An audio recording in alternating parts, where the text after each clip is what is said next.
Bonjour. Voilà, on est en plein mois de Marie, juste au milieu. Mais la foi, la prière pourrait continuer. Je pense que le chapelet, le rosaire, c'est une des prières les plus récitées encore aujourd'hui. Vous avez profité de l'explication de comment fonctionne le chapelet. Aujourd'hui, vous allez entendre comment méditer avec le rosaire. Bonne vision. Le pape François a écrit une courte lettre le 25 avril dernier pour inviter les chrétiens à prier le rosaire. Il écrivait « Le mois de mai est donc un mois où le peuple de Dieu exprime avec une particulière intensité son amour et sa dévotion pour la Vierge Marie. Il est de tradition en ce mois de prier le rosaire à la maison, en famille. J'ai donc pensé, dit-il, proposer à tous de redécouvrir la beauté de prier le rosaire à la maison pendant le mois de mai. On peut le faire ensemble ou personnellement, c'est à vous de choisir, selon les situations, en évaluant les deux possibilités, mais de toute manière, il y a un secret pour le faire, la simplicité. La dernière fois que je vous en ai parlé, j'avais évoqué le fait que cette prière est répétitive. Et j'ai trouvé dans la Bible une espèce de justification de cela. Ce n'est pas d'aujourd'hui qu'on invente la prière répétitive. Déjà, Moïse, dans le livre du Deutéronome, écrit ce qui suit. « Les paroles que je vous donne, vous les direz quand tu seras assis dans ta maison et quand tu marcheras sur la route, quand tu seras couché et quand tu seras debout. » Au livre du Deutéronome, chapitre 11, versets 18 et 19, et on pourrait le compléter en disant ces paroles, tu les diras quand tu seras dans ta voiture, quand tu marcheras en forêt, quand tu marcheras dans les rues, quand tu seras couché et que tu n'arriveras pas à dormir, que tu sois seul ou que tu partages cette prière avec une autre personne ou avec tout un groupe.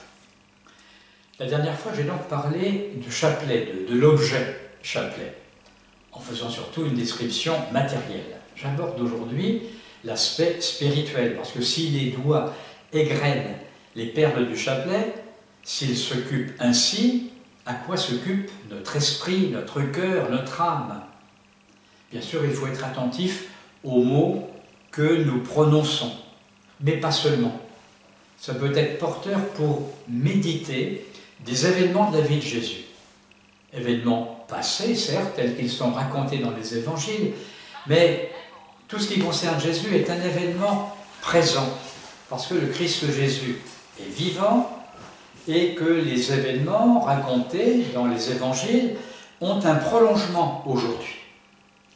Quelle est la liste de ces événements?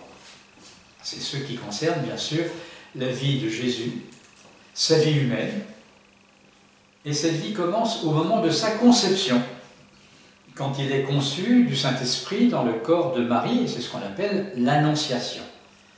D'ailleurs, les paroles de l'ange Gabriel à Marie, « Réjouis-toi, comblée de grâce » ou « Je vous salue, Marie, pleine de grâce, le Seigneur est avec vous ».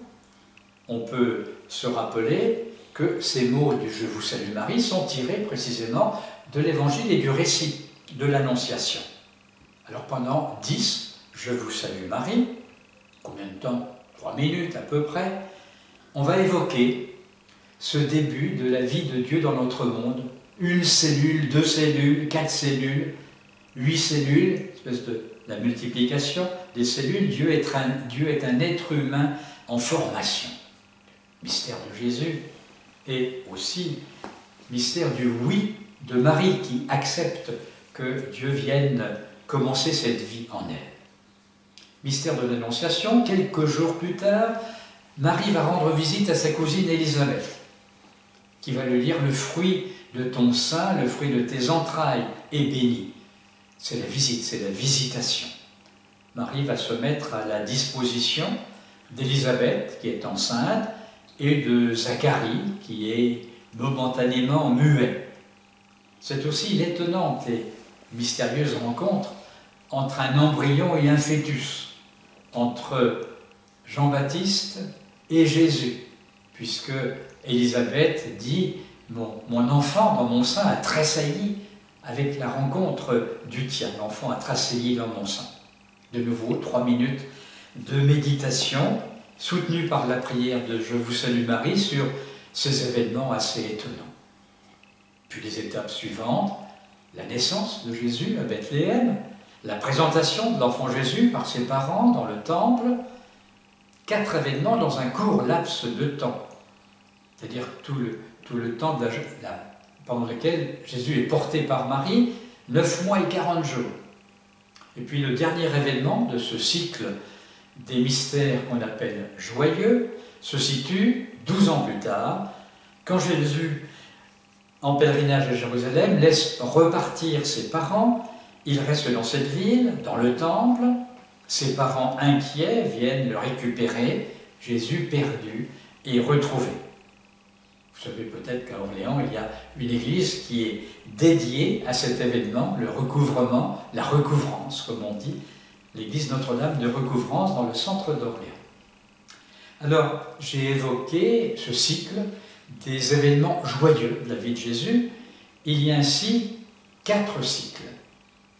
J'hésite à vous donner tout de suite la liste complète de tous les mystères du rosaire, parce que je ne voudrais pas que ceux qui ne les ont pas complètement en mémoire s'affolent et se sentent perdus. Mais c'est facile de se renseigner, de les retrouver. Il y a dans nos paroisses des équipes du rosaire, par exemple, qui connaissent, et les responsables connaissent la liste des mystères, ils peuvent vous l'indiquer. Ça se trouve un peu partout. Il y a donc aussi 5 mystères douloureux, événements douloureux, qui concernent la passion de Jésus, son agonie au jardin de Gethsémani, la flagellation, les outrages de Jésus, Jésus portant sa croix, Jésus meurt sur la croix. 5 mystères glorieux, la résurrection de Jésus, l'ascension, la Pentecôte, l'ascension de Marie et le couronnement de Marie dans le ciel. La pratique la plus courante veut donc qu'il y ait une série de mystères pour prier un chapelet, 5 dizaines, 5 mystères. Et ils sont répartis selon les jours. Le lundi, les mystères joyeux, le mardi, les mystères douloureux, le mercredi, les mystères joyeux. Alors, 5 dizaines, c'est-à-dire que chaque jour, on ne dit pas tout un rosaire. C'est possible de le faire, bien sûr, tant plus qu'il existe même des rosaires qui comptent autant de grains qu'il y a de Je vous salue Marie, notre Père, dans un rosaire complet. Mais c'est un petit peu encombrant pour mettre dans la poche, donc nos chapelets comptent 5 dizaines et permettent d'honorer une série de mystères. J'imagine que si vous m'avez écouté, vous dites, mais attention, le compte n'est pas bon, puisque je parlais de 4 séries et j'en ai énuméré que 3. Vous avez raison, mais c'est relativement récent, c'est seulement en 2002 que le pape Jean-Paul II a ajouté 5 nouveaux mystères, et dans la répartition sur une semaine, ceux-là sont évoqués le jeudi. Il les a appelés les mystères lumineux, et voici comment il les présente lui-même dans sa lettre apostolique sur le rosaire de la Vierge Marie, passant, je lis cette lettre, passant de l'enfance de Jésus et de la vie à Nazareth à sa vie publique, nous sommes amenés à contempler ce mystère que l'on peut appeler, à un titre spécial, mystère de lumière. En réalité, c'est tout le mystère du Christ qui est lui-même lumière. Il est la lumière du monde. Mais cette dimension est particulièrement visible dans les années de sa vie publique, lorsqu'il annonce l'évangile du royaume. Si l'on veut indiquer à la communauté chrétienne 5 moments significatifs, mystères lumineux de cette période de la vie du Christ, il me semble que l'on peut les mettre ainsi en évidence. 1. Au moment de son baptême au Jourdain. 2. Dans sa révélation aux noces de Cana. 3. Dans l'annonce du royaume de Dieu avec l'invitation à la conversion. 4. Dans sa transfiguration. Et enfin 5, dans l'institution de l'Eucharistie, expression sacramentelle du mystère pascal. Voilà donc comment le pape Jean-Paul présentait cette 4e série, celle des mystères lumineux, mais qui est la 4e, mais dans l'ordre habituel, c'est 1, les joyeux, donc 2, les douloureux, 3, les glorieux, et 4, les mystères lumineux. Puis on reprend le vendredi les douloureux, le samedi les mystères glorieux, ou les mystères joyeux, au choix. Le pape, en réorganisant la prière du rosaire, laissait le choix. Nous disons « Je vous salue Marie », nous disons « Priez pour nous pauvres pécheurs », parce que c'est une autre dimension de la prière du chapelet, et peut-être vous étonnez-vous que je ne l'ai pas encore évoqué, c'est que cette prière méditative est aussi une prière de demande pour nous-mêmes et pour les autres. Donc, en priant le chapelet, on prie pour. Et souvent, l'intention qui va être dominante pour une dizaine est évoquée au début de la dizaine. Alors c'est un autre pape, le pape Pie V, Saint Pie V, qui a composé la 2e partie du « Je vous salue Marie », telle que nous la connaissons. Ça remonte au XVIe siècle, 1566, de manière plus précise. Mais rappelons-nous que le rosaire n'est rien d'autre que de contempler avec Marie le visage du Christ. Une autre formule de Jean-Paul II dans sa lettre sur le rosaire. Il s'agit de se mettre à l'école de Marie pour lire le Christ, pour en pénétrer les secrets, pour en comprendre le message. Se mettre à l'école de Marie pour lire le Christ, pour en pénétrer les secrets.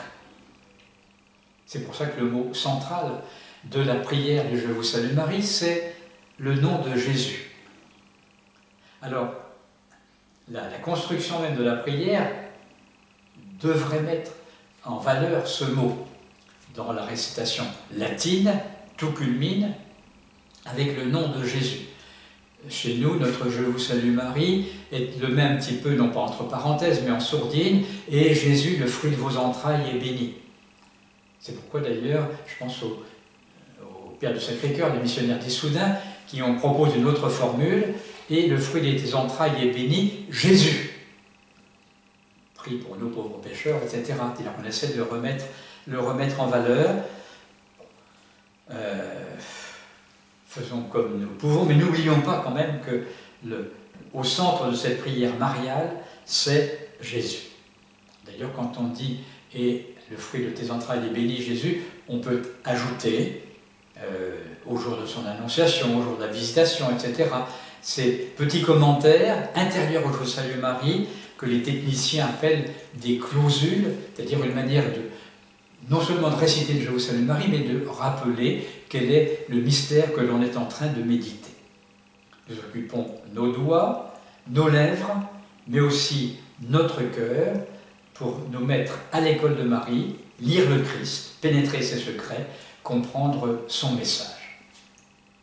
Je souhaite que ce que je vous ai dit vous facilite cette prière et vous aide à en profiter au maximum.